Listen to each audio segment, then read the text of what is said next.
वालेकुम। वालेकुम सलाम। ठीक ठाक हो जी? खैरियत हो? अल्हम्दुलिल्लाह। ये क्या हो रहे हैं जी?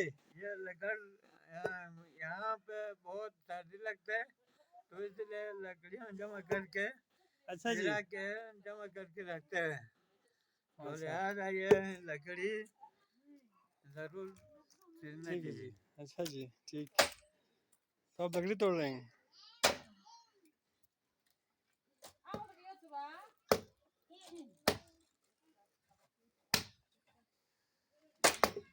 ये गोबर का स्टॉक है।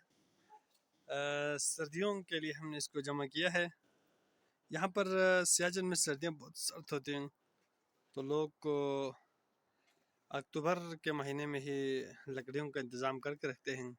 जलाने की लकड़ी यहाँ पर बहुत बड़ा मसला यही जलाने का लकड़ी होता है। तो ये गोबर इसका बेहतरीन नामुल बदल है जो यहाँ पे फ्री ऑफ कॉस्ट मिल जाते हैं। बस थोड़ा सा मेहनत करने की ज़रूरत होता है इसके लिए।